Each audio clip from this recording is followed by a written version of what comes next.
say Dylan. Okay. All right. So it's been a while since we last talked about this stuff. It's been about, I kind of skimmed over it last week again. It's been a few weeks since I read it in depth. But there's a lot to say about it. So why don't we start with some opening observations, questions, etc. Yeah, I had a harder time understanding this than the Bergson itself. Mm-hmm. And and I'm wondering well, first of all, is Deleuze talking about his works in general and not just the introduction to metaphysics? And is this like a traditional reading of Bergson, or is this more Deleuze's own ideas about it? Yeah, okay. Well, first of all, it should be clear that the answer to your first question is that it's not specifically or only in reference to Introduction to Metaphysics, because he never mentions that work explicitly. He mentions other ones too in the chapter, so that's what I figured. Yeah, I don't think he mentions Introduction to Metaphysics. Maybe I'm wrong, but yeah, the main, well, I don't know if it's the main work, but the sort of larger, more magisterial work where Bergson develops these ideas. It's called Matter and Memory. And so that's probably the main source that Deleuze is drawing on here.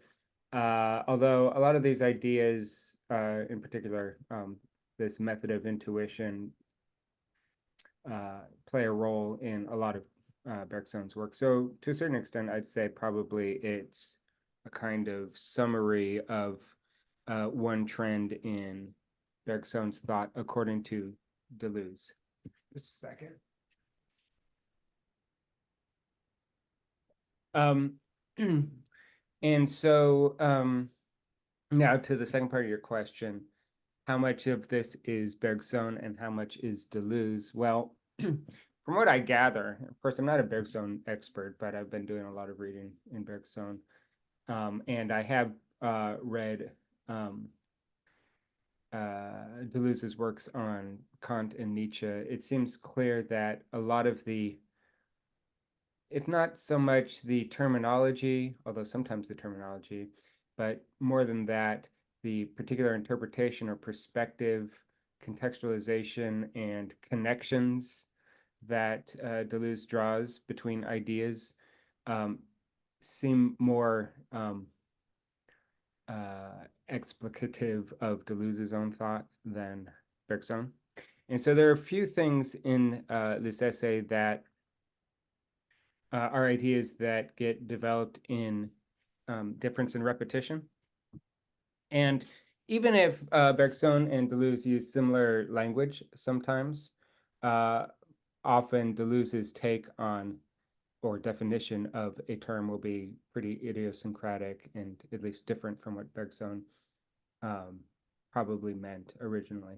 One of the interesting things that Deleuze brings up in this essay that he develops more in Difference and Repetition is this idea of true and false problems versus true and false answers, right? So we often think that, um, actually, if you ever take like a logic class, like an intro to logic class, you'll learn that there are certain types of sentences that are truth apt, right? That can be true or false.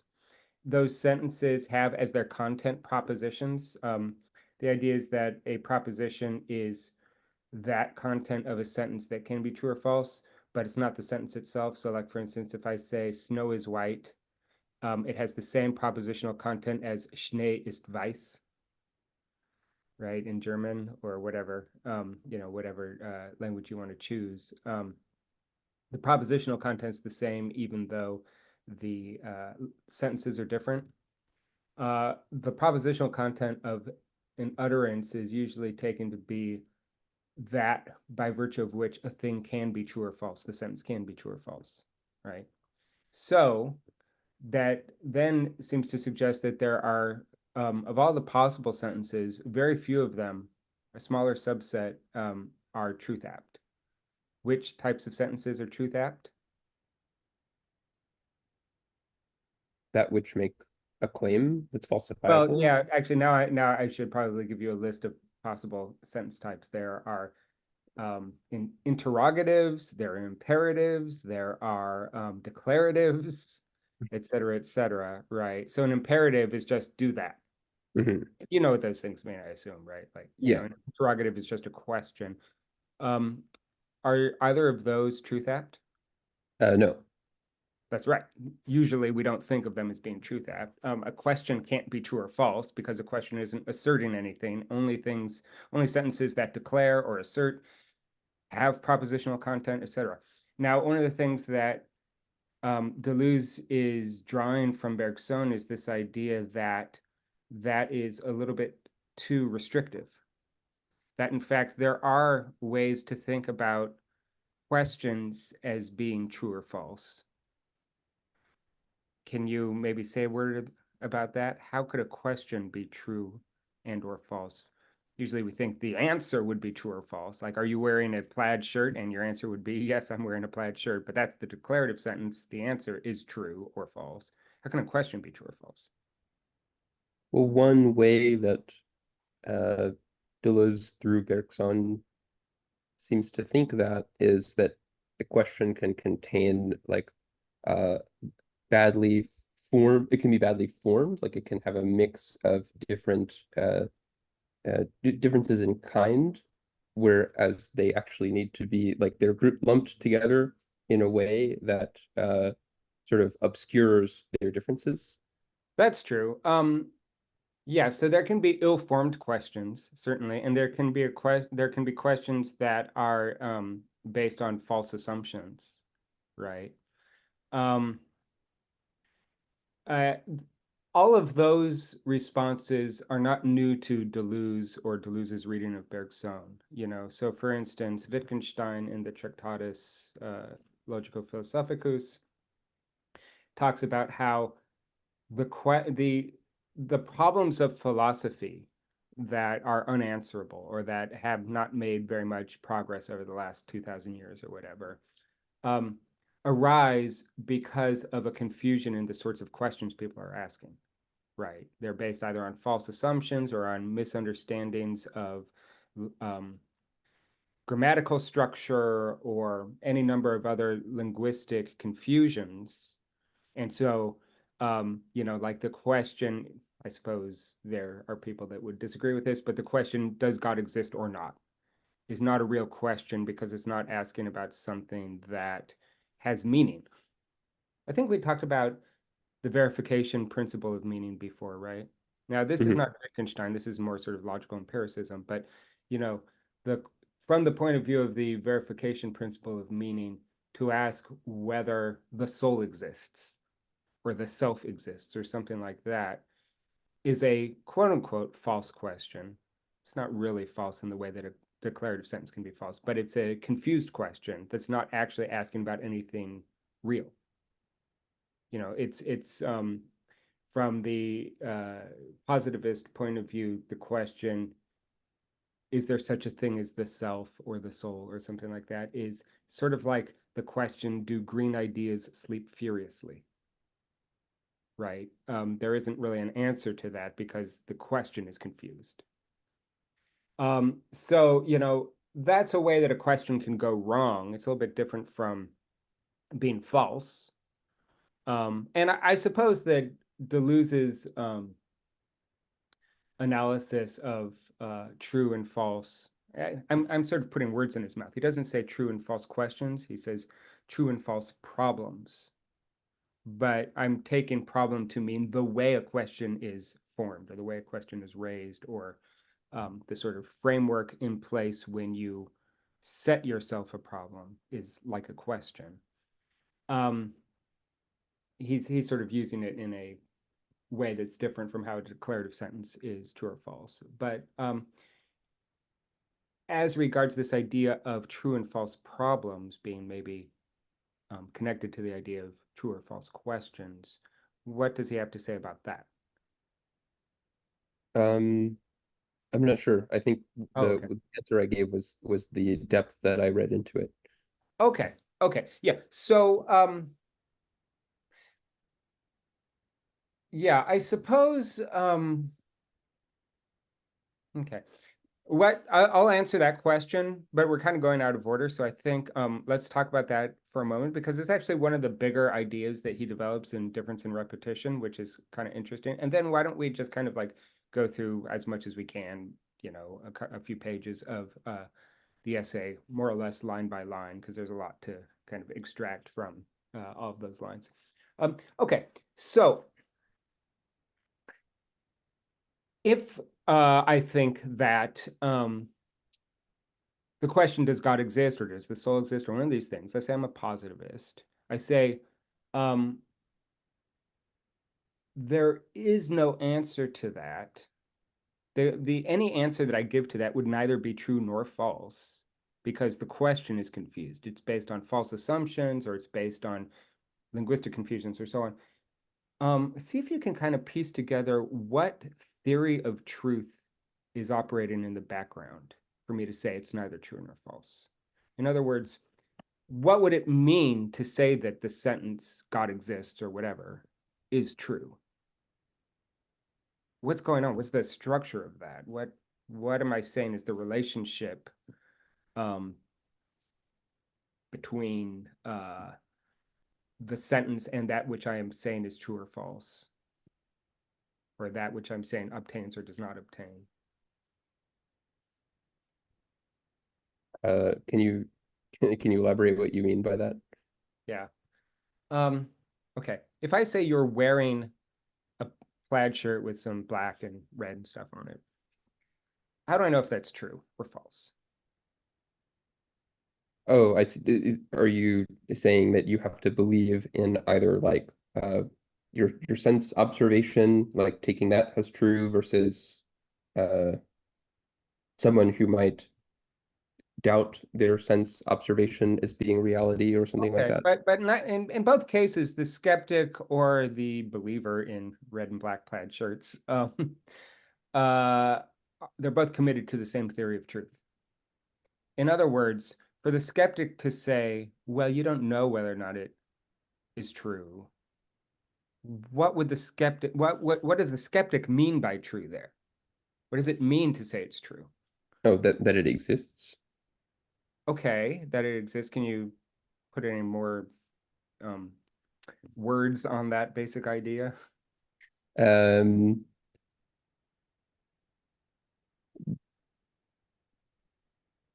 that yeah, I don't know. I I would have to have to think about that some more. Okay, maybe I thought the red and black plaid shirt was a concrete enough example. When you talk about things like God or the soul, maybe it's more confusing. Um, okay. What things have to be in place for a truth claim to exist, for a truth claim to be true? What are all the things that have to be in place? Maybe I can ask it that way. Yeah, well, it has to be falsifiable. Like it has to be there has to be the opposite of whatever you're claiming. That's too far down the rabbit hole. I'm trying to get you to see your own eyeballs at this point. Okay. Yeah. Well, okay. What sorts of things can be true or false? Maybe I should put it that way. Logical propositions. Yeah, sentences basically, right? Propositions or sentences. Okay. But when I say that you're wearing a red and black plaid shirt, is your wearing of the red and black plaid shirt a proposition? Uh, no. No, it's not. Where is the proposition? When you say proposition, do you mean like you have to ask it as a question? Like, If you are you? remember what I said by proposition, proposition is that content of a sentence that um, enables the sentence to be true or false, right? So that I already kind of answered the question. Where's the proposition? Well, the proposition is in the language that I use to describe the situation. Mm. Okay. So when I say it's true that you're wearing a red and black plaid shirt, um, if you're going to put it into like a analysis of predication of what is the predicate true predicated, On the meaning of the words. well, of the sentence probably, Yeah. right? It's not just the meaning of the word, because I would just say black or red or plaid. None of those things are true or false. You only get a proposition at the sentential level, right? You have to put all the words together and then, right? Okay. Um, okay. So if that's the case, then truth or falsity is a property of language, right? Mm-hmm. Yeah, because your wearing of the red and black plaid shirt isn't true or false. An utterance about your wearing of that shirt might be true or false, right? Yeah, okay. I see what you're Okay. saying. So, how do I know if that sentence is true?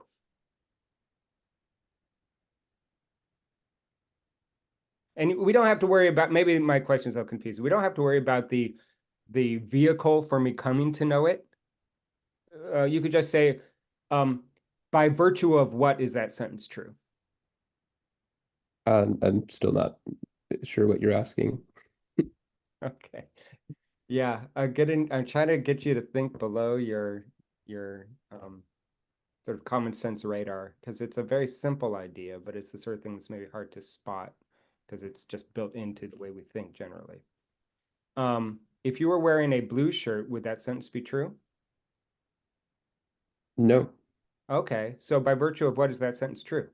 by me wearing Yeah, by a fact in the world, mhm. right? Okay, so what does it mean to say that the sentence is true on this very sort of common sense understanding of truth? Well, there's a correspondence between the sentence and some state of fact in the world. That's called the correspondence theory of truth. Okay. And then there are all sorts of theories about, well, what does it mean to say that a bunch of sounds and maybe logical relationships or whatever correspond to a matter of fact in the world? There are all sorts of theories about that. But the basic idea is that um, for the sentence you're wearing a red and black plaid shirt to be true, it's true if and only if you're wearing a red and black plaid shirt, right? Mhm. Okay. Another way to look at that, this is the way that the uh, the Polish logician Tarski describes it. The sentence "snow is white," that's a sentence, is true. Now notice it's the sentence that's true, if and only if, and then not in quotation marks, snow is white, right?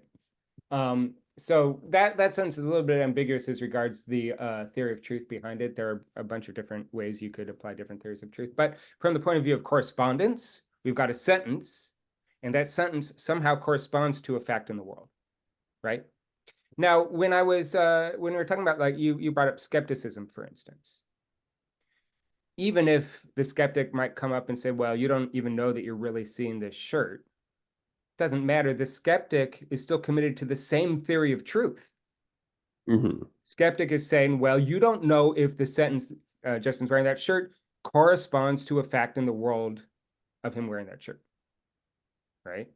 Okay, so skepticism there is a matter of epistemology and not theories of truth. Now, the thing is that the correspondence theory of truth in some ways is the most commonsensical theory of truth, but for all sorts of reasons, it goes wrong, as you might already be starting to see. Like, well, what does it mean to say a sentence corresponds to reality?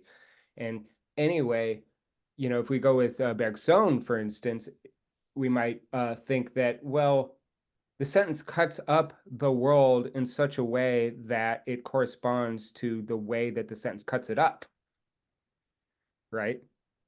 So that it's a sort of self-fulfilling prophecy or something, or it's a circular question begging argument or something, to say that a sentence corresponds if the sentence shapes reality such that it corresponds to what the sentence wants to say, right?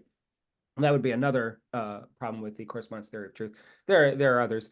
But the point is that there are a variety of other theories of truth, what it means to say X is true. And they all have their own problems, but I'll just say a word or two about some of them. There's the coherence theory of truth, which basically holds that a sentence is true just in case it's consistent or coherent with all of the other sentences in the theory. And the theory would mean pretty much your knowledge of your complete knowledge, right? The complete sentences of a language or whatever that are true are all consistent. However, it doesn't necessarily mean that they correspond to a mind-independent reality. They just all have to be internally consistent. But these aren't like locally consistent. Like these are for all possible sentences. Like you can't construct your own thing and say this is the coherence theory of truth. You can't construct your own thing. What do you mean? Can you be Like more? if I constructed my own system where I just made up like I just defined certain things as true and they were all like locally coherent, would that's not what Well, the co they'd be globally coherent within the system, Mhm. right? But the idea is that you don't need correspondence in order for truth to um, be a meaningful concept, Mhm. right? And you've already kind of alighted on the problem with the coherence theory of truth that okay, it's not hard to imagine a system that could be coherent and false, right? So coherence seems like it's not enough to get us to truth, but there are ways to kind of uh, put on some additions to the coherence theory. So, like for instance, let's say what are some books we've both read? I don't know, like Lord of the Rings or something, or I don't know, maybe something with less lore. Okay. The thing is Huckleberry that Finn. what? What? Huckleberry Finn. Huckleberry Finn. Yeah, okay.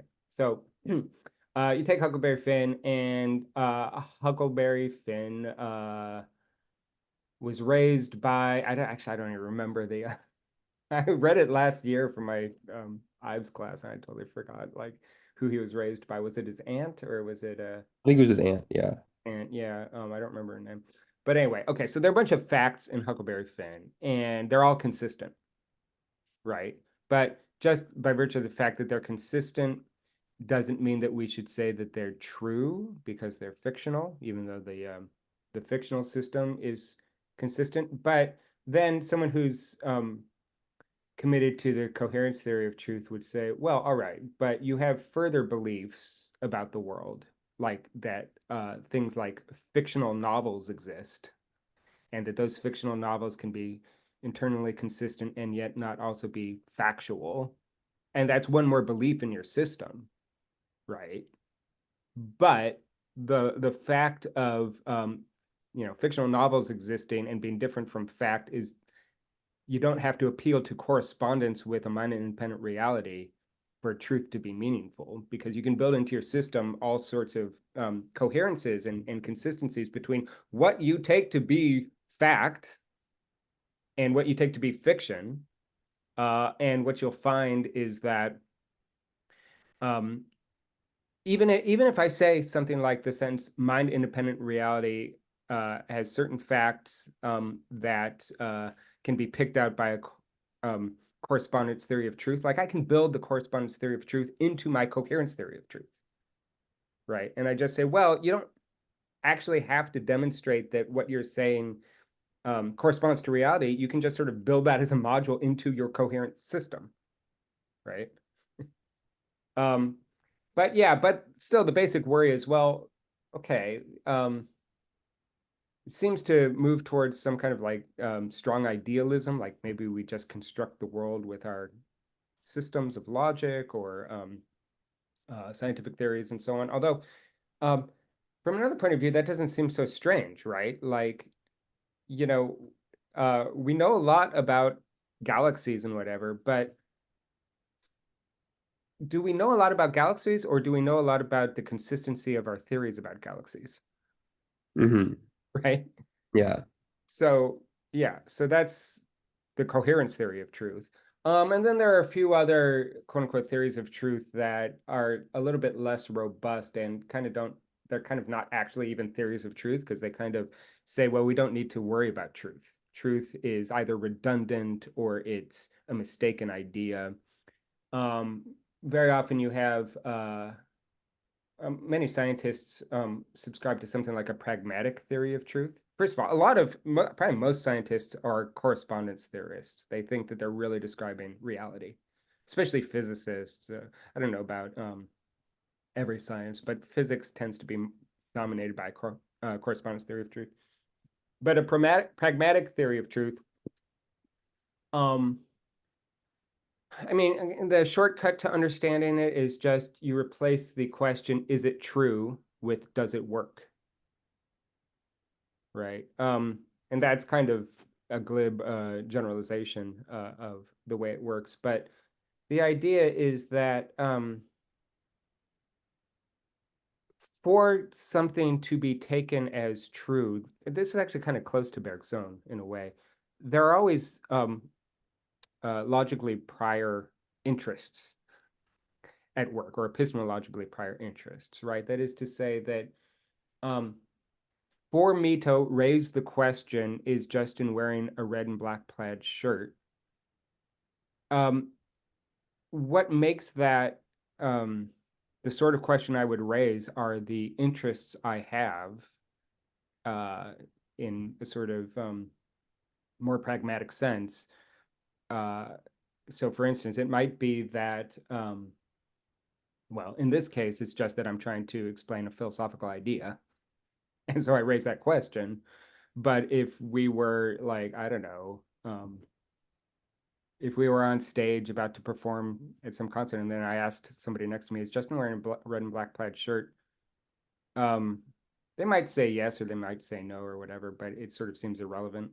Yeah, I'm not giving you a very good explanation of the pragmatic theory of truth. I think probably the best sort of explanation I can give is something like this. There are actually many different logics. There's not just one logic. And this is something that from the beginning of the 20th century started to sort of explode. But there's classical logic, which basically derives from Aristotle, which has these laws like law of identity, law of non-contradiction, law of excluded middle. Do you know what those things are?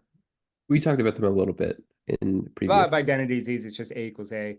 The law of non-contradiction is you can't have both A and non-A.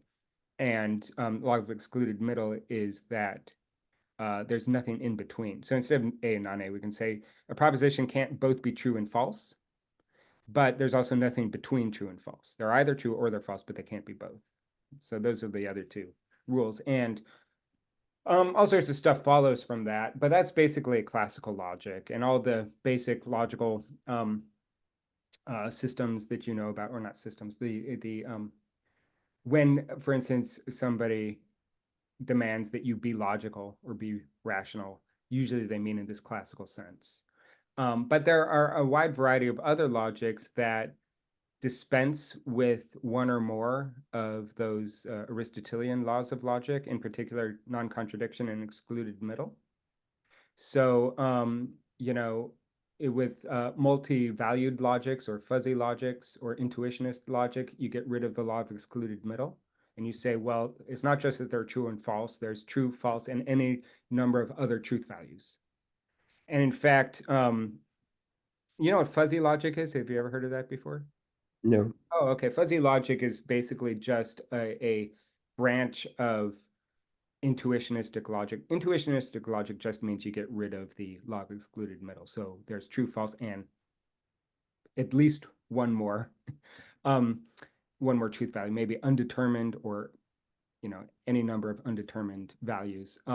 Fuzzy logic has an infinite number of truth values between true and false. So it's like, it now it's not just one, two, and three. You can think of it now as between zero is false and one is true, and then just floating point decimals in between, right? That's fuzzy logic, so that you can now think about a sort of a spectrum between true and false instead of a binary switch, true or false, right? The law of non-contradiction gets denied in some neurological systems. There's this guy named Graham Priest, who you might want to look up if you're interested in that kind of thing, who says, no, there are, basically what he says is that any logical system can accommodate at least one true contradiction. Okay. Anyway, it doesn't really matter. You don't need to know very much about those logical systems. The main thing is that there are a bunch of different logics at work that you can appeal to, that you can make arguments with, etc. Now the question comes, how do you choose which logic? And from the pragmatic theory of truth, what you would say is that the choice of logical system has to be, and this is kind of techno speak, but it has to be pragmatically well formed. You know what it means for something to be grammatically well formed, right? Mhm. Okay. In other words, it's apt to the grammatical usage or something like that. Pragmatically well formed just means the same thing, except with actions instead of grammatical structures, right? So in other words, like, why are you wearing that red and black plaid shirt? Well, because it's cold outside. If it were hot outside or whatever, you'd probably wear something different, right? So it's pragmatically well formed for you to wear that shirt because you have certain interests that are apt to the context, right? Now you can apply the same sort of thing to how you think about logical systems. Like, when would I ever choose a system that denies the law of non-contradiction? Or when would I choose to go with classical logic? There are many situations where it makes a lot, in fact, most situations, it makes a lot more sense to go with classical logic. If you really want, for instance, um, to be able to say that if X is false, that non-X is true. Like, for instance, I don't know, let's say I'm waiting for you because we're going to go have lunch. And I think, well, you have to come. I'll only wait 10 minutes and then I'll take the bus home. And I wait for 10 minutes and you're not here. So then that's a situation where it makes sense to use classical logic, right? It's Mhm. not like I'm going to say, well, maybe you're both here and not here, because that's not apt to the situation, to my interests, to the uses of logic, right? But if you're talking about something very complicated like the self and the idea of a changing permanence or something like that, then maybe it makes more sense to have a logic that allows for true contradictions, right? But it's all based on what I'm trying to do. Not that anything is true or false in itself. It's just that based on what my interests are and the context, it is true that classical logic is better, or it's true that you know, dialetheic logic, that's the one that gets rid of the law of non-contradiction, that would be the right logic to use. But there's no fact of the matter separate from what I'm trying to do with it. So based on the pragmatic view, would that imply that there is no such thing as like a universal absolute truth? Yeah, it basically does imply that. Of course, if I really ask you like what you mean by that, you're gonna have a lot of trouble. I can always throw up um, you know, little hooks, or little I can throw wrenches into an explanation of absolute what was the other adjective, universal absolute truth, or whatever you said. Yeah, it basically does mean that one way to get at how a pragmatist would respond to the idea of universal absolute truth or something like that is, well, first of all, usually people don't go around in their average day worrying about whether there are such things as universal absolute truths. So in other words, there's a specific game you're playing where that's relevant, right? Well, then the pragmatist would just say, yeah, okay, well, it's apt in, say, a philosophical discussion about God to raise those questions. It's not apt when you're trying to get a candy bar from a vending machine, right? Um, yeah, so but another thing that you might say if you're a pragmatist is that you might then question what people mean by truth. And there you would probably um, say something like, so the basic theory of truth that most people still use kind of in a rough heuristic way, even though it's more or less been conclusively shown that it's inadequate as a theory of, I'm sorry, not of truth, but of knowledge. Um, so to know something means to have true belief that is justified. I don't know if you've ever heard of like justified true belief, the JTB theory of knowledge. Okay, well, usually when people say they know something, what they mean, in the strongest sense anyway, um, is that they have a belief. In other words, you can't know something and not believe it, although there are ways to problematize that idea. But the sort of most rock solid intuitive notion of knowledge is that if you know it, you also believe it. Like, do you know you're wearing glasses now? Yes, and I believe that I'm And you wearing believe it. If you said, I know I'm wearing glasses, but I don't believe it, that it seems then you don't know it, right? Okay, so belief is a big part of it. It has to be true. Like if I said, are you wearing a inflatable duck on your head? If you said, yes, I know that, but it's not true, then we'd say, well, you might think you know it, but you don't really know it. But then you also have to have the justification. In other words, you could just happen to be right about something, but then we would say that, well, you don't know it if you just happen to be right. You have to have some reason for believing it, right? Okay. And there are problems with that theory, but we won't worry about that. Now, what a pragmatist would say about truth is that, look, we understand belief, and we understand how justification works. There are all sorts of logical rules for justification. So we don't really need to say that X is true. All we have to say is X is justified, which actually takes you a little bit closer to the coherence theory of truth. Because on the coherence theory of truth, X is never true. X is only justified relative to the rest of the propositions in the system, right? I mean, pragmatists could say that too, right? A pragmatist could say, well, is it true? Who cares? It's justified. And the pragmatists would probably have different things that they would add to the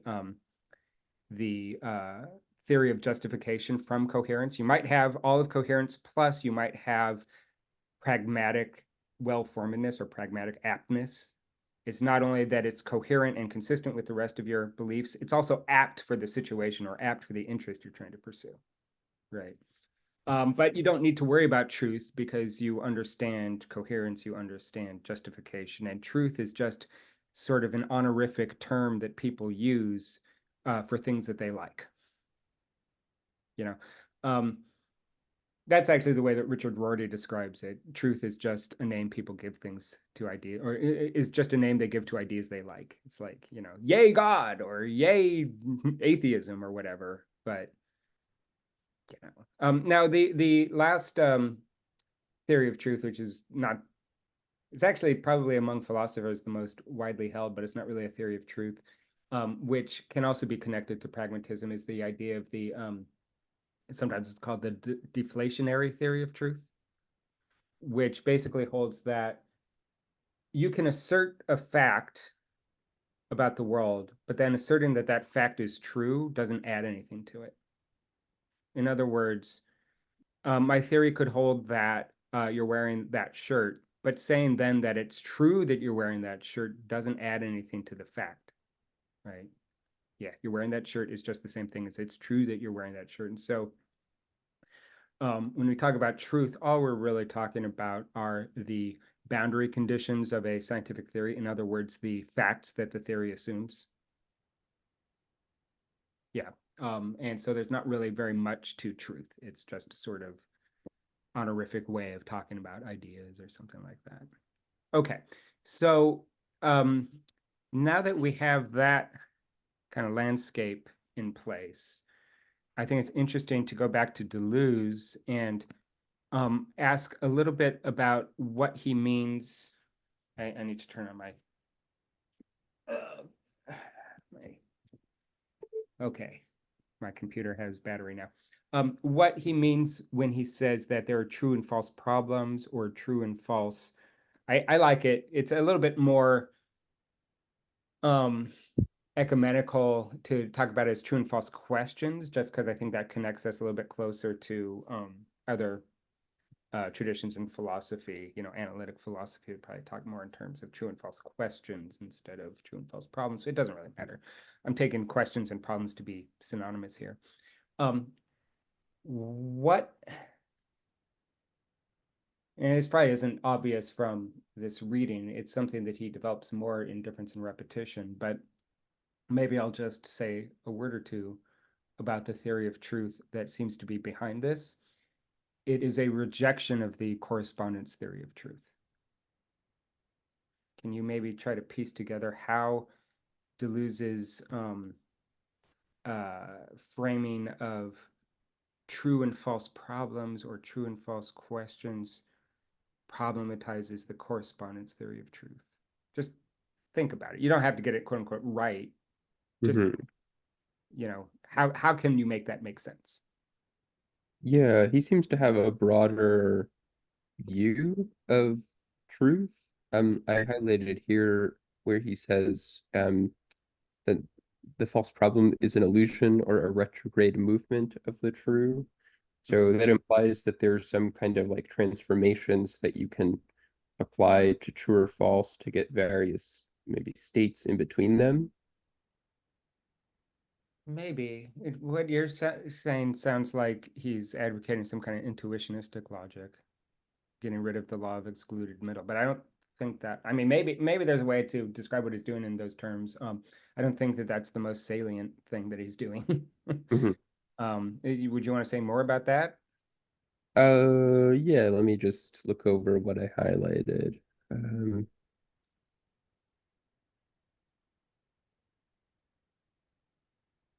Well, so we could maybe look, and as I said, it's been a couple of weeks since I read this really closely, but could just kind of look at what he says. Let's see.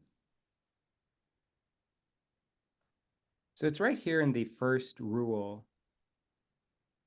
and the corollary or the complementary rule to the first rule, where he says, apply the test of true and false to problems themselves, condemn false problems, and reconcile truth and creation at the level of problems.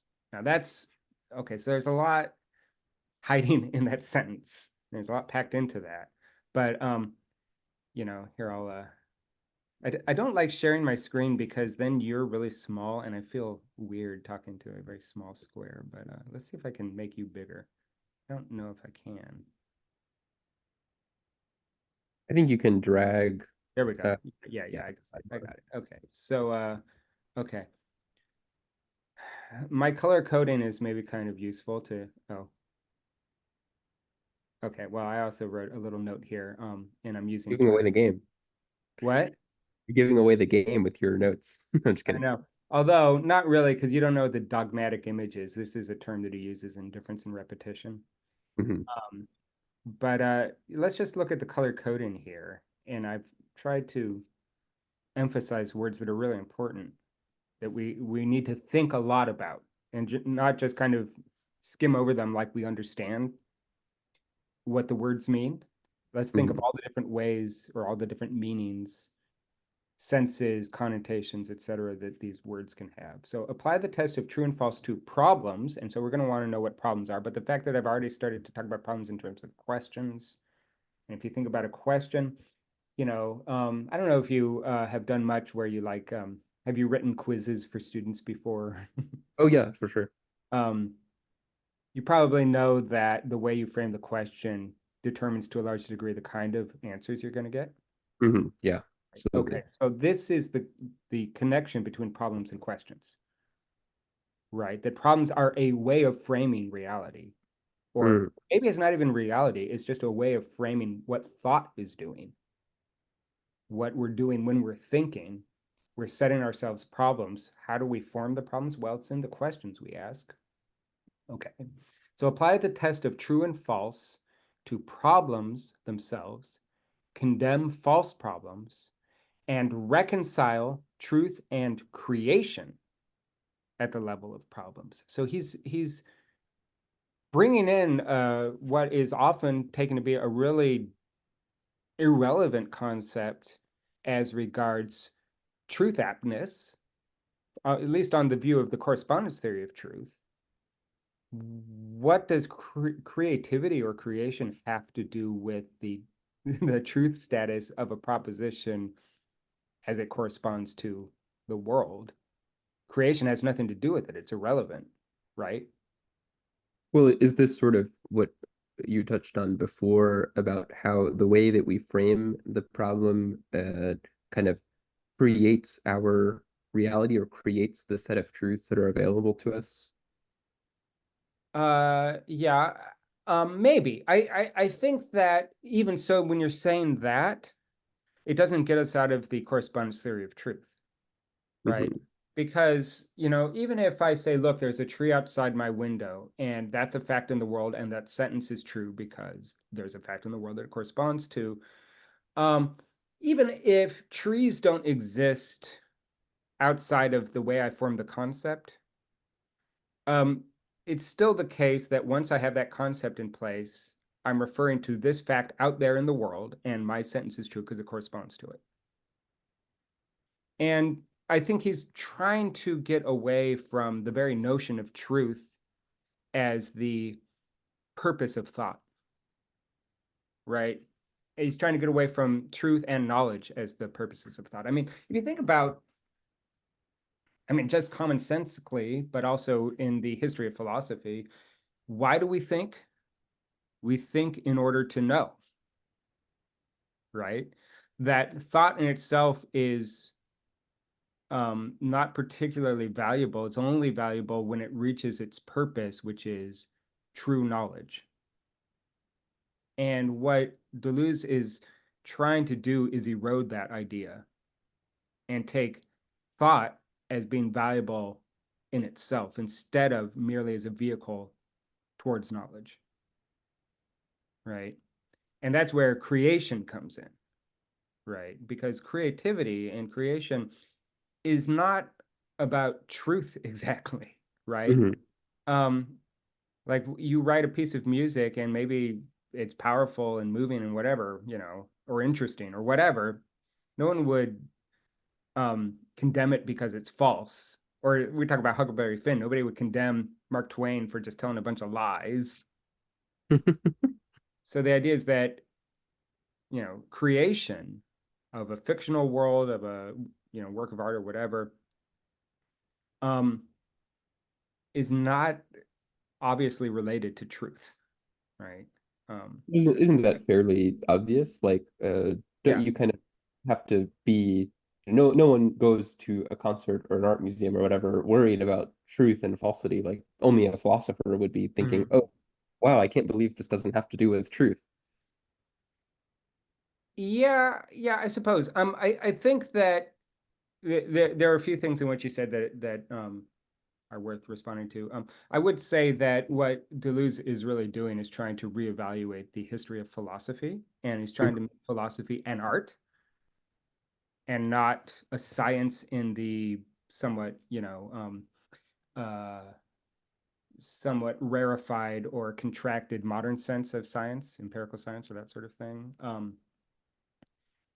Uh, so, um, yes, I think you're basically right. I guess the question is, since he is a philosopher, and philosophers always have this concept of truth as being like this major thing in the background, that it's actually kind of significant to say that, well, truth doesn't matter, right?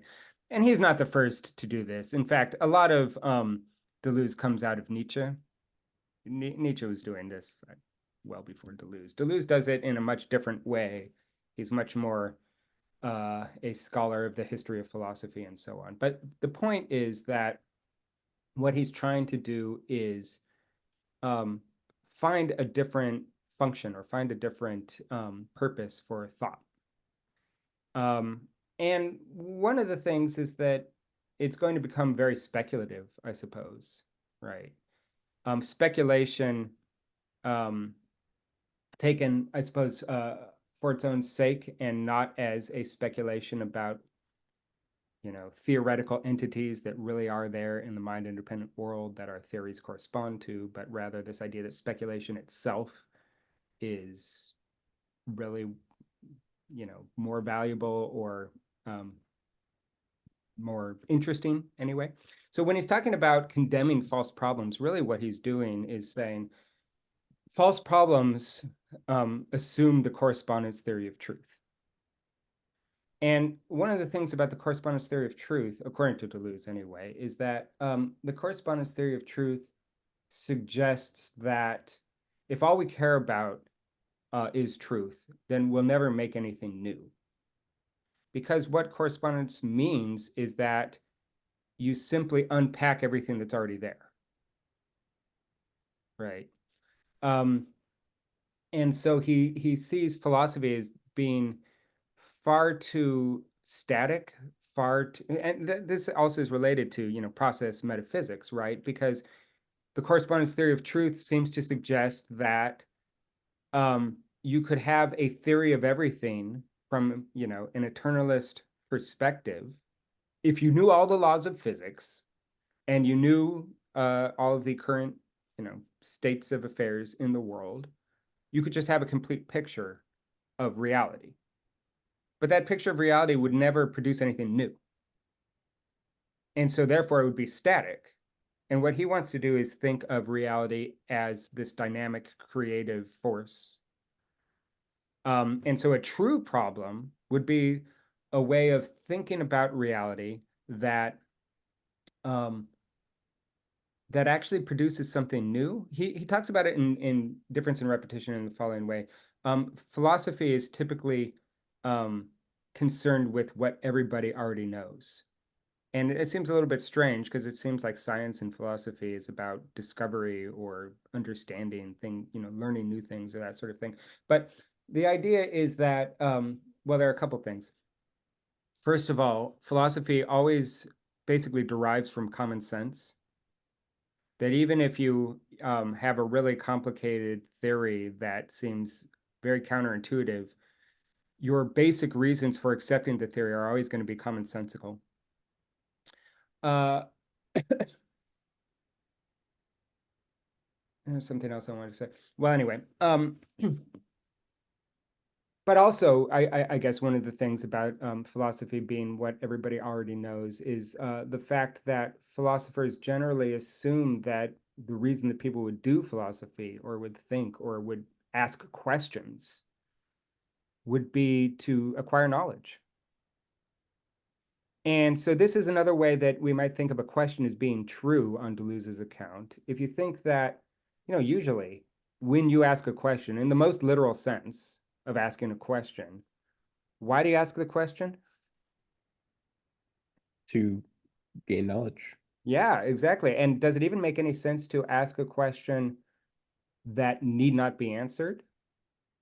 That's a question, right? I'd say from what Deleuze calls the dogmatic theory of truth, or not the dogmatic theory, the dogmatic image of knowledge, he would say that philosophers generally would say that a question that cannot in principle be answered, and this goes to what your first analysis of what it means to have a false question, a question that cannot in principle be answered is just meaningless.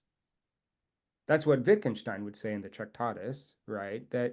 And Kant says this as well, basically. It's a little bit different in Kant when he talks about the antinomies, but in any case, these are questions that cannot in principle be answered, either because you can have a logically airtight argument for either the affirmative or the negative response, or there's something wrong in the way you understand the terms of the question or the background assumptions or whatever. But the idea is that if a question can't in principle be answered, that it is just nonsense.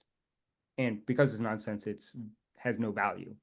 or even is, sort of negatively valued or something like that. And what Deleuze would want to say is, no, it's the questions that can in principle be answered that aren't interesting.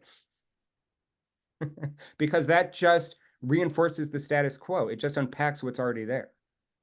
And what he wants are the questions that make you think but cannot in principle be answered, that always have this constant draw to them, but that, you know, I suppose from the point of view of truth, in the best case, these questions can only be speculatively answered.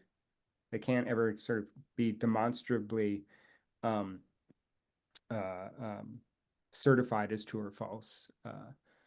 But it's this sort of inversion, this understanding of what's more valuable, a question that has an answer, which is sort of the traditional view, or a question that cannot in principle be answered, but makes you think, right? Um, so I think that that's one of the things that's in the background here, with this idea of truth and falsity as regards problems, but not, truth and falsity as regards questions, but not answers, right? It's one of these ways that he's inverting the history of philosophy. What did I say here? Yeah, and so Deleuze in Difference and Repetition, he gives two images of thought. The dogmatic image of thought is what we've been describing, the correspondence theory of truth, questions in order to get knowledge, thinking in order to get knowledge. And he wants to replace that with a creative image of thinking, right? Yeah, okay. It gets more interesting as you get into some examples of thinking the way that problems might suggest answers in a variety of ways. But that's the basic background. Maybe what we could do now is just kind of start towards the beginning and see how far we get. I don't know, unless there's something more specific you want to jump to. No, sure, that sounds good. Okay. Well, I see that I only started highlighting on the second page, so I don't know that there's, let's see.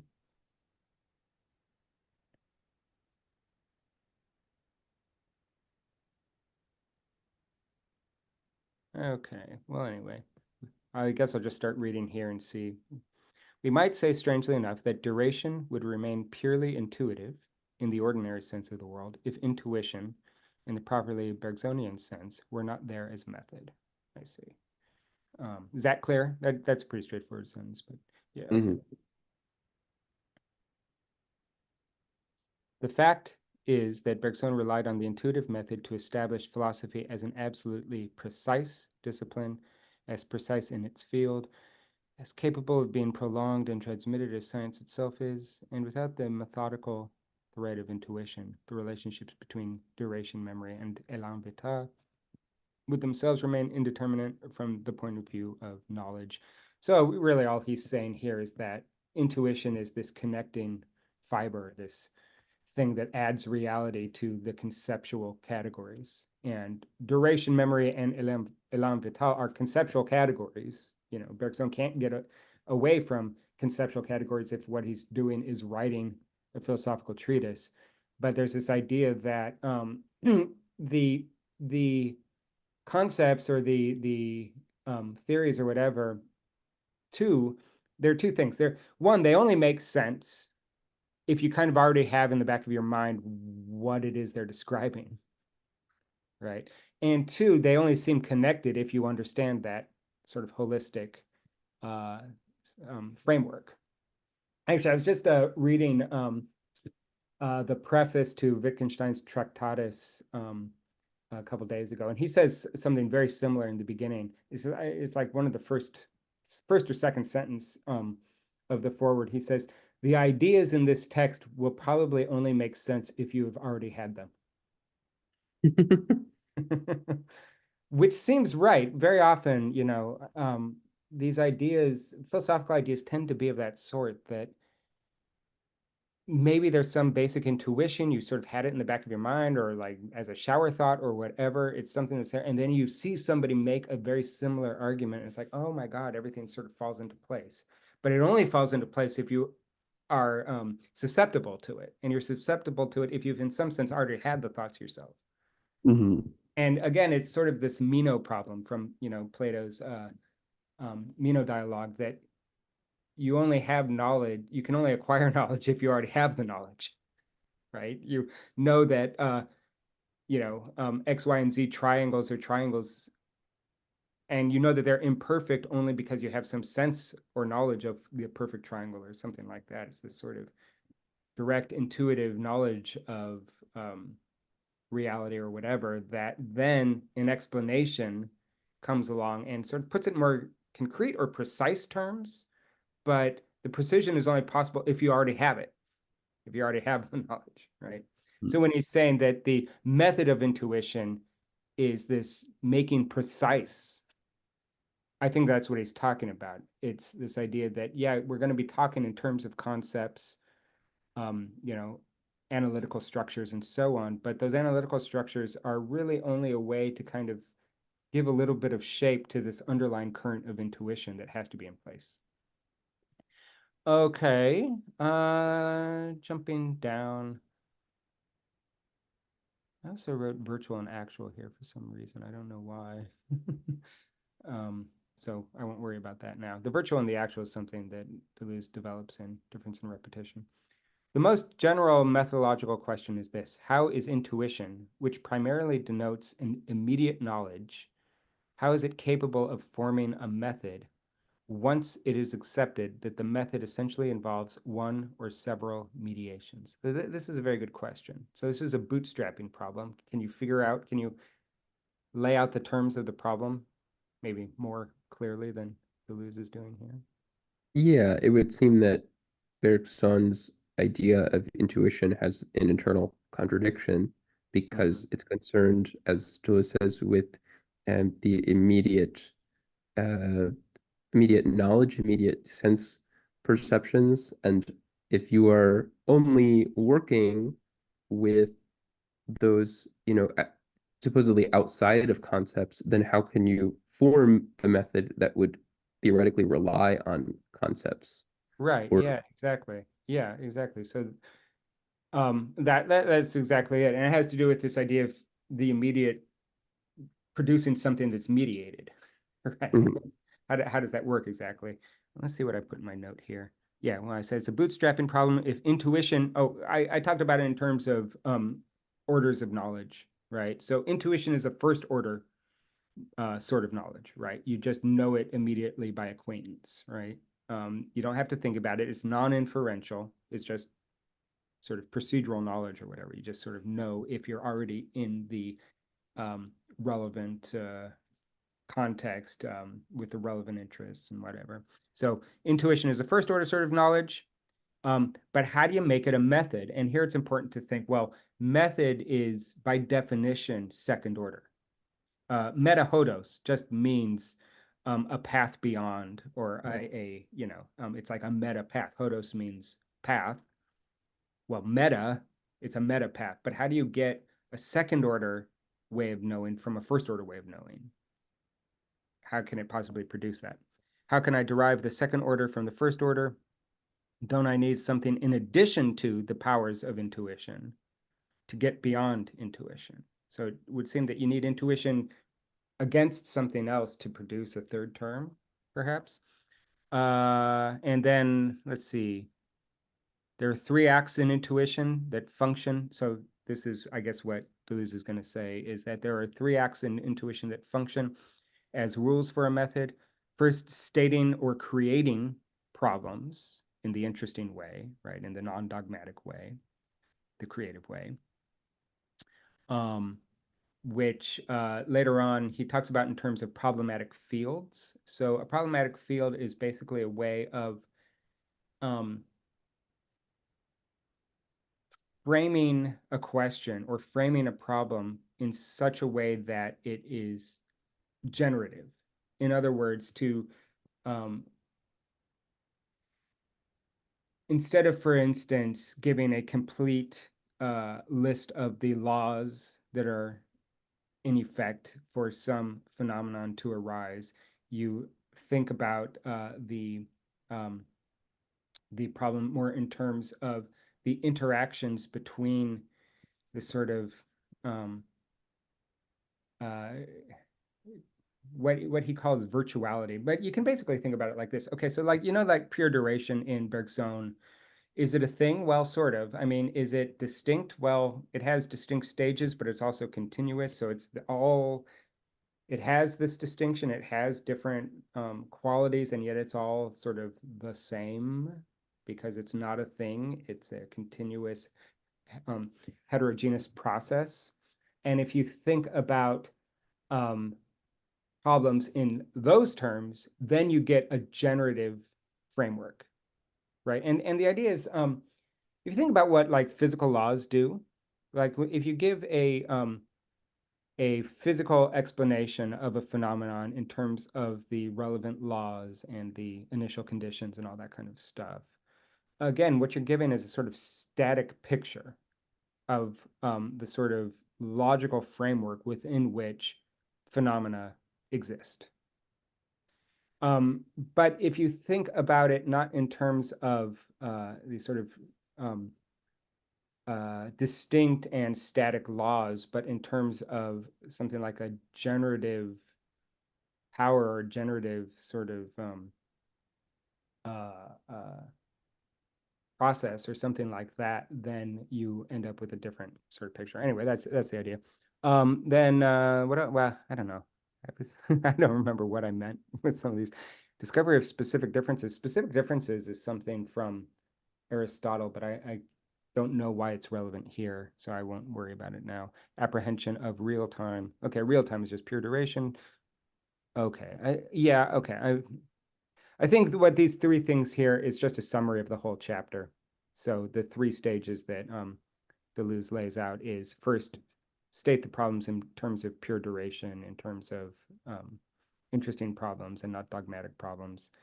And then specific differences is going to be important, but I don't remember why. And then the apprehension of real time is going to come out of that, which is to say, to then go back to your way of looking at the world in terms of pure duration and not in terms of substance and entities and so on. And then what I say here is, if we can figure out how we get from one meaning of the term intuition to another and what unites them, we can see the simplicity of intuition as a lived act. Okay. Okay. I think I understand, but we should probably just keep reading because I don't remember exactly what Deleuze says. Okay. So how is it possible to get that second order method out of something that is first order and immediate? Right. And method, again, is also a mediation of the immediate and so on. Okay. Bergson often presents intuition as a simple act. In what sense is it simple, Justin? You don't have to read to answer this. In what sense is intuition simple? That it's involved in the first order knowledge. That's true, but let's add something new to that. Because that would just be a restating of the problem. So it wouldn't be part of an answer to say that Bergson often presents intuition as a simple act. What is simplicity here? Maybe we should keep reading that. But in his view, simplicity does not exclude a qualitative and virtual multiplicity. Okay, so normally we think of simplicity, maybe it's a little bit confusing because we think of simplicity and complexity as being antonyms, but you can also think of simplicity and multiplicity as antonyms. Something that is simple is, by definition, just one, completely unified. Something that's multiple is not unified. There's a multiplicity to it. So how can simplicity allow for qualitative and virtual multiplicity?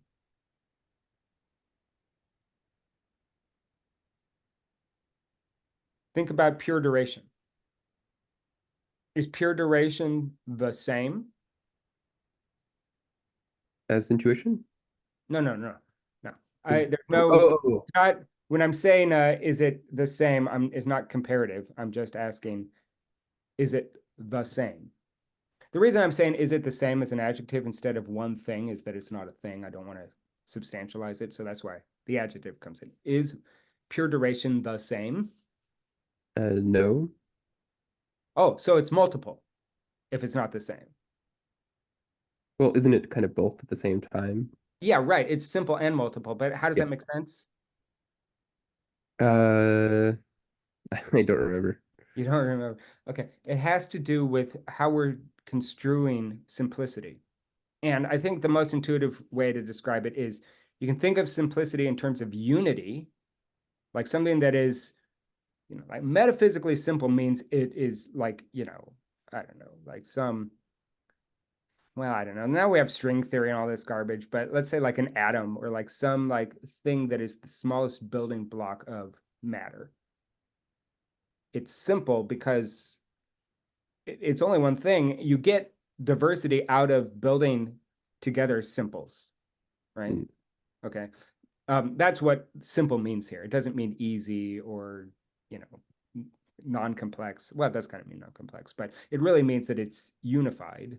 That's usually what it means. So like medieval theories of God's nature is that God is inherently simple, which means that God is just one thing.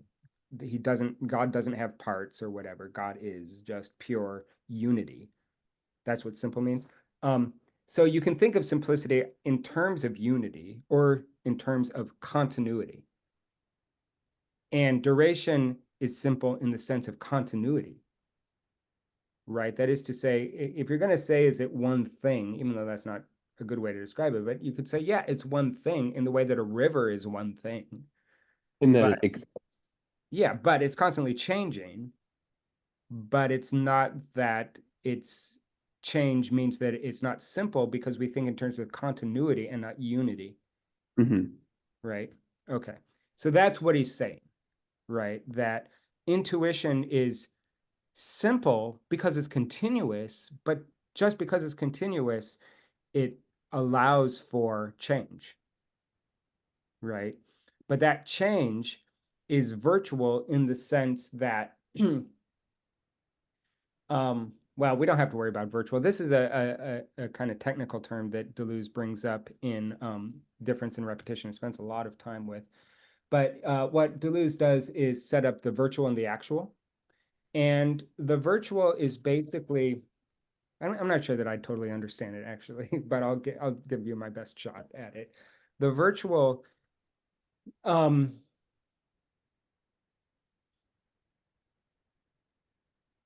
okay, maybe you could think about it in terms of the weather, right? There will be some moment at any given moment, the weather is in some condition, right? And the condition that it's in is an actualization of really existing virtual relationships. In other words, it's raining now or it's cloudy now, but the fact that it's cloudy now is something that is like a crystallization of the concurrent sort of changing unity of the weather as a system. Hmm. And the weather is the system at any given time, there will be certain actualities that are ruled out just based on where the system is in its configuration. But um, the configuration of a weather system, first of all, the weather system is real. It's not like it doesn't exist or it's imaginary or it's merely possible or something like that. No, it really is the weather system. But the weather system also actualizes at any given time in a certain way. Is that clear? Hmm. Yeah. And he said, and so that's what virtual means for Deleuze. It's what Deleuze does in Difference and Repetition is say he wants to get rid of possible and real as a dichotomy or as a distinction or division, and he wants to replace it with virtual and actual. But both virtuality and actuality are real in the way that a weather system is just as real as the rain that's falling right now, right? Um, and he's saying that Bergson's idea of intuition is basically the same kind of thing, that intuition of pure duration, well, pure duration is heterogeneous, but it's also developing. So it's multiple, but the multiplicities might not always be instantiated at the same time from the same perspective, right? One way that duration might be actualized as dependent on the perspective that you're taking is I suppose when you see maybe even the desire to engage in intellectual sympathy, right, which is what Bergson describes as the purpose of intuition, or a power of intuition, is to come into sympathy with the world or whatever. The desire to do that, or the act of doing that, will be motivated by an interest to do that. So that's perspectival, right? I think we talked about this a little bit last time. But the thing is that just because you don't have all actualities at the same time, um, the actualities are the multiplicities. The multiplicities are actualizations of the virtual, but the multiplicities, they might not all be actualized at the same time, but in some sense they're there in the way that the capacity to rain is sort of there in the weather system or something like that. Okay. So the idea is that pure duration is this flow, this continuous flow of change that admits multiplicities, even if the multiplicities aren't actualized, they're part of the virtual flow, the virtual system of pure duration. That's what virtual is doing here.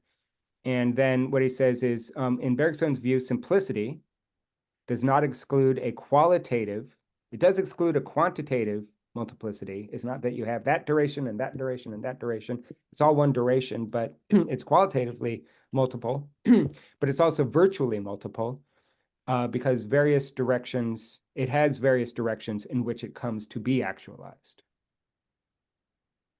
And I guess maybe another way of thinking about virtuality in the weather system is that, okay, so you've got one weather system, but you could also think of the weather system as continuous around the entire Earth, but it's actualized at the same time in different ways, based really now in a very sort of literal metaphor, based on different perspectives, different geographical locations or whatever. It's actualized in different ways, but it's still the same thing, right? Anyway, okay. It's in this sense that intuition involves a plurality of meanings and irreducible multiple aspects. Yeah, and so there are a bunch of different meanings of intuition, which we'll now discuss here. Bergson distinguishes essentially three distinct sorts of acts that in turn determine the rules of the method. So this is what I was putting in my note here. The first concerns stating and creating of problems. And I guess the reason that I made stating a different color is that stating, he sets stating against creating, which I think is really significant. Why is that significant? To make stating maybe even an antonym of creating, or at least distinct from creating problems. Well, one is, I guess it gets back to the different kinds of thinking, right? Like one is sort of dealing with the correspondence theory of truth, and the other is dealing with a more creative, non correspondence theory, like in terms of questions we can't answer. That's right.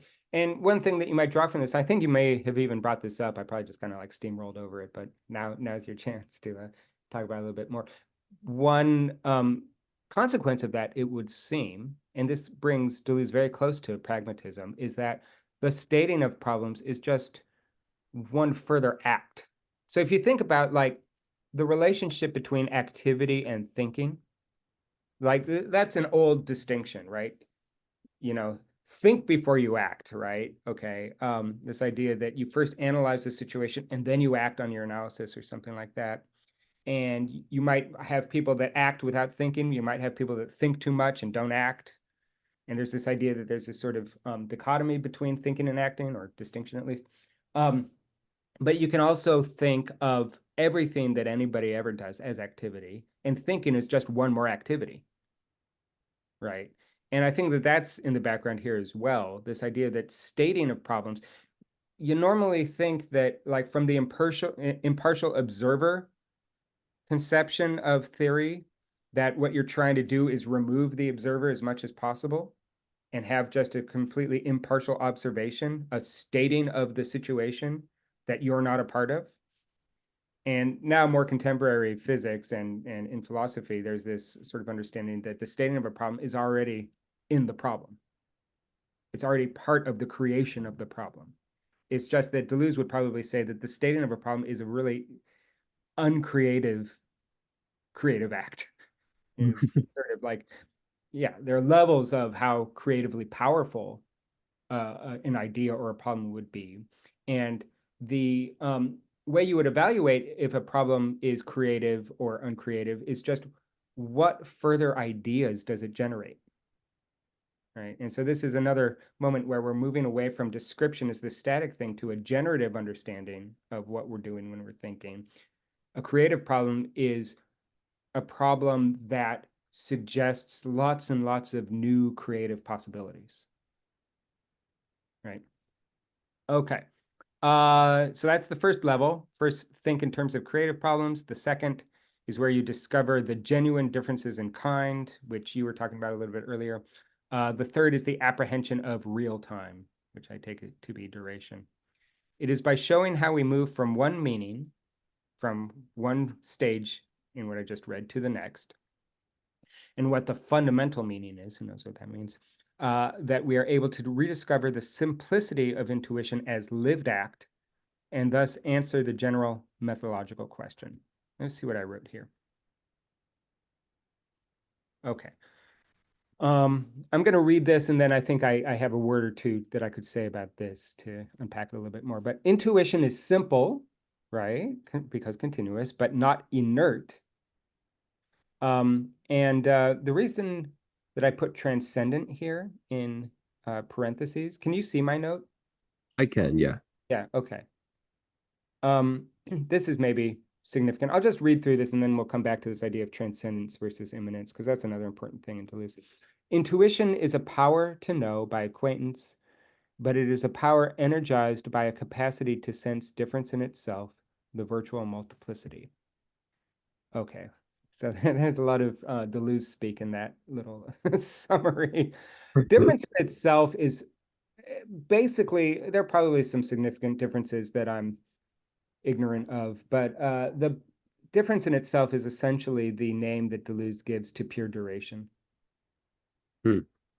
Okay, so that heterogeneous, continuous, unified but not thing that is pure duration is really what difference in itself is. It's the virtual multiplicity, like the weather system, but not the rain or whatever, right? Okay. And why did I intuition is simple but not inert transcendent? I mean, I know why transcendent things are inert, but I'm trying to figure out what that has to do with the intuition here. I could probably piece it together, but I'll ask you, why are transcendent objects or transcendent things or whatever, anything that's transcendent, why is it inert? I don't know. Ah, okay. Okay. Yeah, this is a huge problem in theology in general. Um, in like Christian theology anyway. That's the theology that I know best. I know a little bit about Muslim theology as well, and it's the same problem there.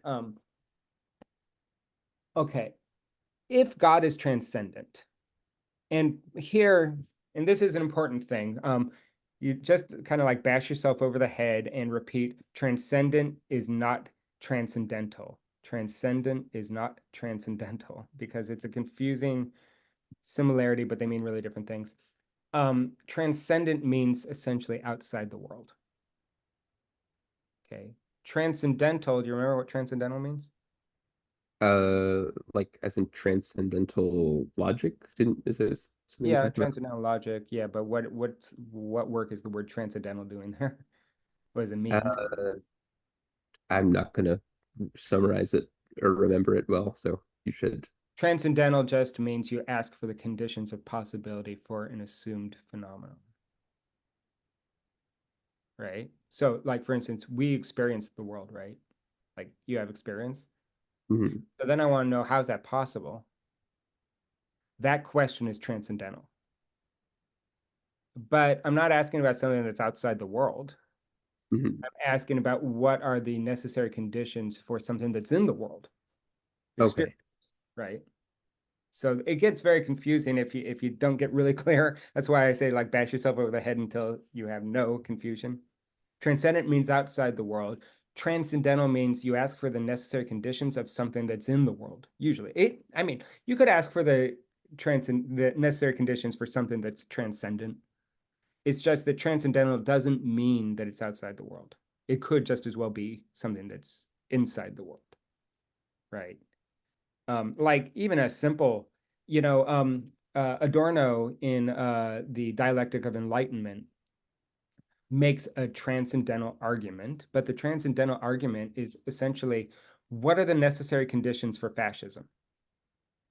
That's a transcendental argument. Nobody thinks that fascism is this floating, godlike structure out in, some pure spiritual realm or something. No, it's a political system. It's in the world, but we're just asking what are the necessary conditions for it. And it's important to bring that up because Deleuze, Bergson, and a number of other people make transcendental arguments, but um, they're not affirming that what they're arguing for is transcendent in the sense of like outside the world. Okay, so transcendent means outside the world. Immanent means in the world, right? So like there's the I know that there are different schools of Buddhism, but typically I guess with Mahayana Buddhism, I think most people think that Buddhism is an immanent faith or an immanent religion or whatever you want to call it, but it's immanent.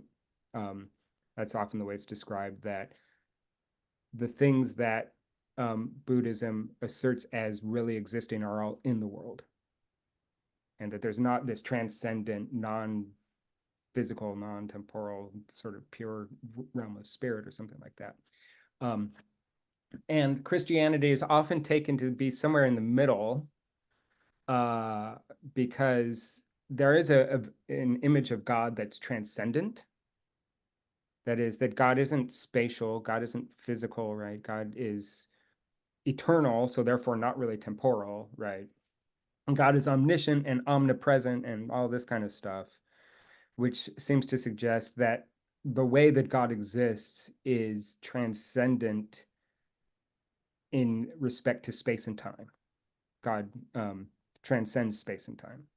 So then the problem in that kind of monotheistic theology is okay, so, but God is all powerful, God's outside the world. So, how does God actually make changes in the world if God is outside the world?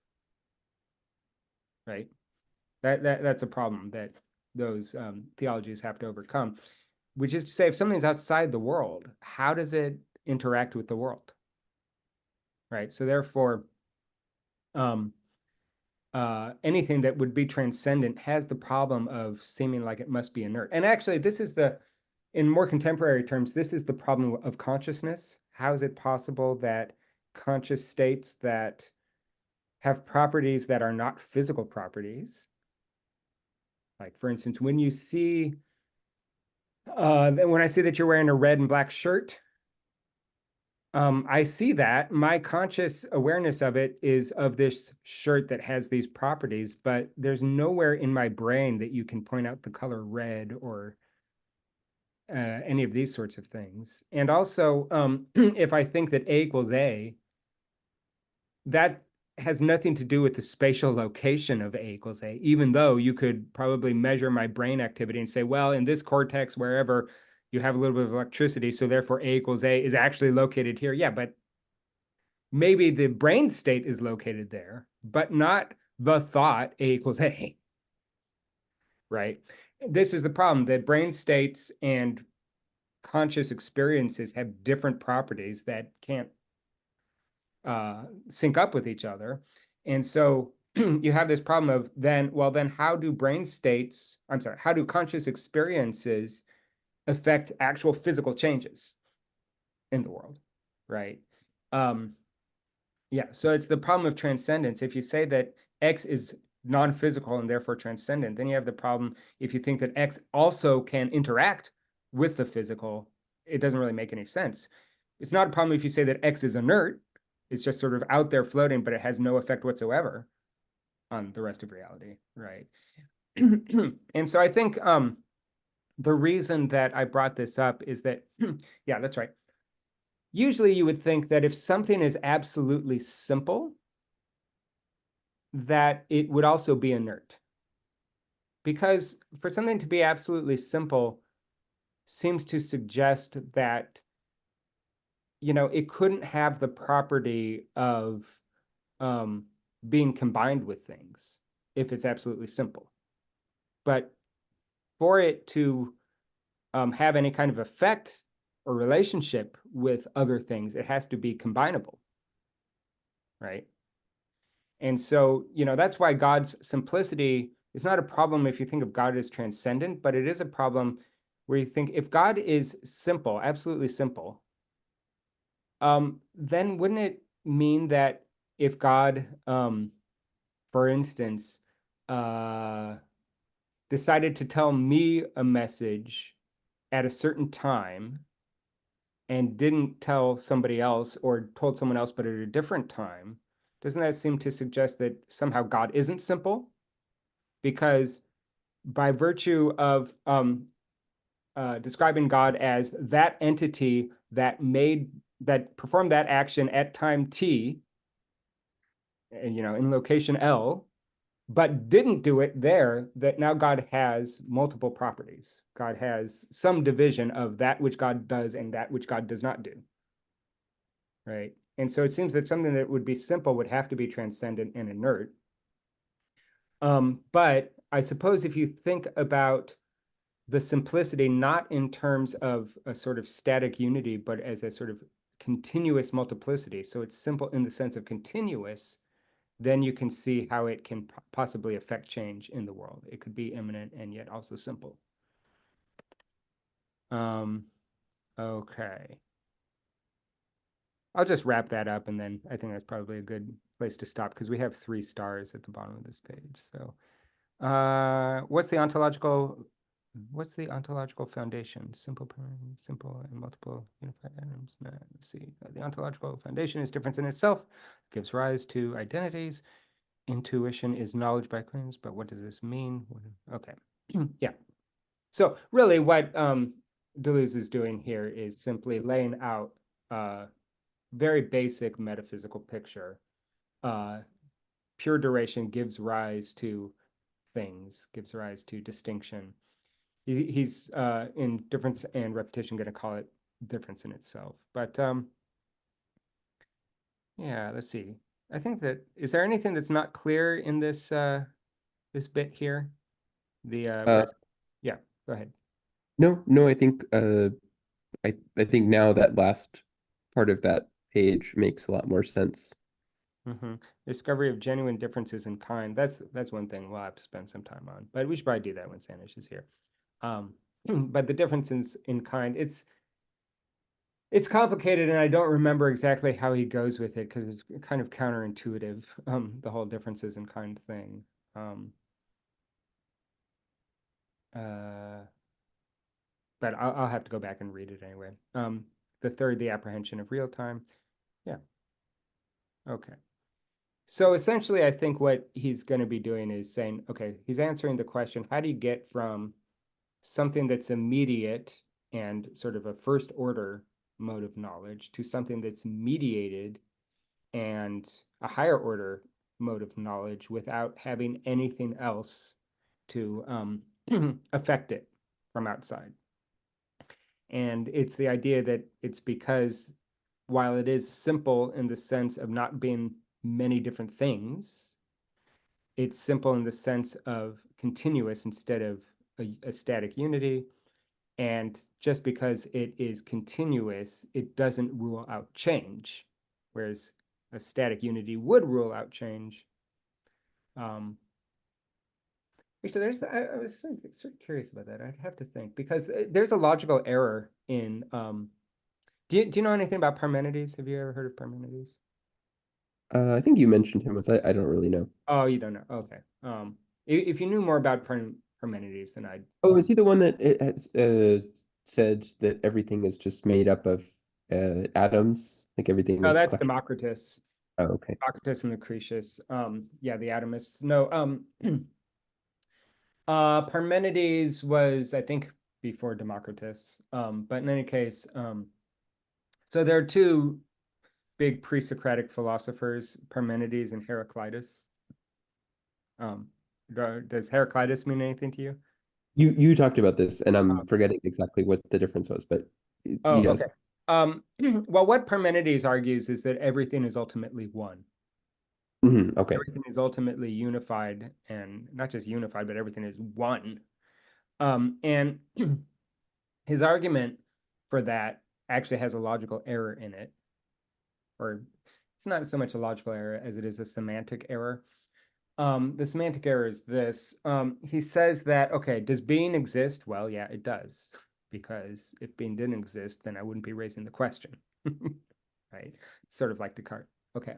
And then what he says, okay, so if being exists, then if being, then not being, essentially, right? If being exists, then obviously not being is false.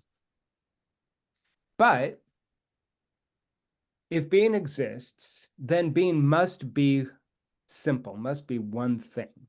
Here's why. For being to not be one thing, to say that being is, right, you could take it with like a cup.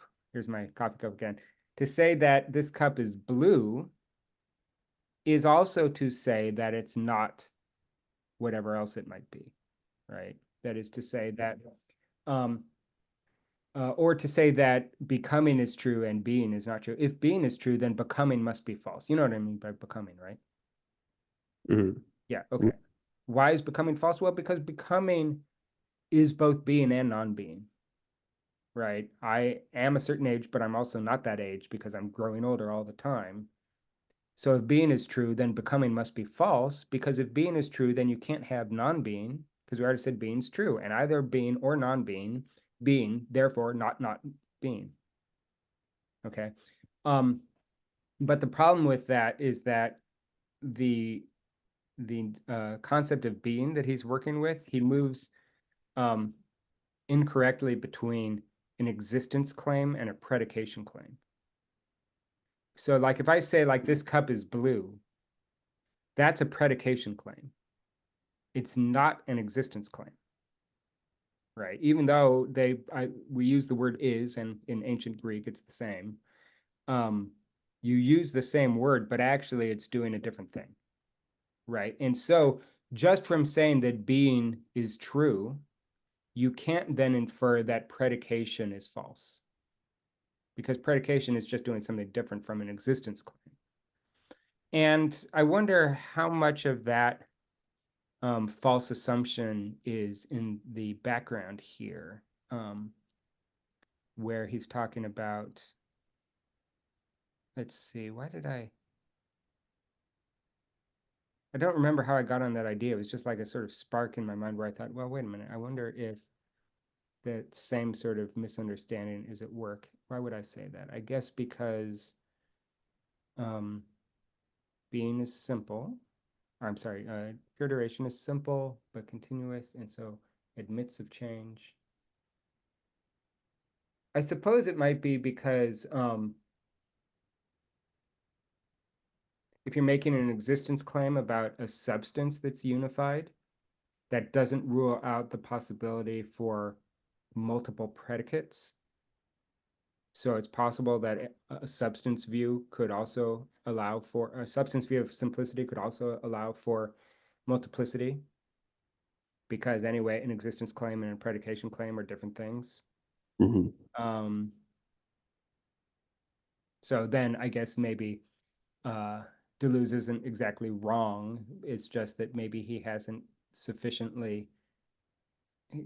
given a sufficient critique of substance thinking, if we go that route, perhaps. But anyway, that's probably a good place to stop. I hope that that was um, halfway useful uh, as an introduction. Yeah, no, this is great. I always feel like I read the text and I think I have a vague idea of what it's talking about, and then I have a much deeper idea of what it's talking about after we discuss it. Yeah. What I would say is for next time, um, write a summary if you can. And by Okay. write a summary, I would say write a paragraph for each rule. Hmm. And a really good way to this text is really hard to do this with. But another way to write the summary is part of the problem is that like he has, paragraphs that last like 3 pages or whatever. But anyway, if it were written a little bit, if it were written in smaller paragraphs, I'd say write a sentence summary of the first paragraph, and then for the next paragraph, write um, a summary of the first sentence that you wrote together with a sentence of the next paragraph. And then for the third, write a summary of the first two summaries that you wrote, and then an extra sentence for the third. You see how this goes. And then you start to deepen your understanding. But given how this is organized, I would say try to write one paragraph per rule, and maybe you can add a paragraph for complementary rules because he spends a lot of time on the complementary rules too. But you'll end up with 6 paragraphs of a summary. Hmm. Okay. And if there's going to be a lot of stuff where it's not obvious what he's saying, I think it can be useful. It's tricky. It's often useful to have a working intuitive understanding, even if it ends up being wrong. Hmm. But if there's anything that you're not sure of, when you summarize it, just put a big question mark after it. Okay. So that when you go back over it, it's like, I wasn't sure on this, and then we can spend time with that. Hmm. Okay. Sound good? Sounds good. All right. Am I seeing you on Thursday for your lesson? Thursdays now, yeah. Okay, sounds good. I will see you then. Okay. Bye-bye. Bye bye.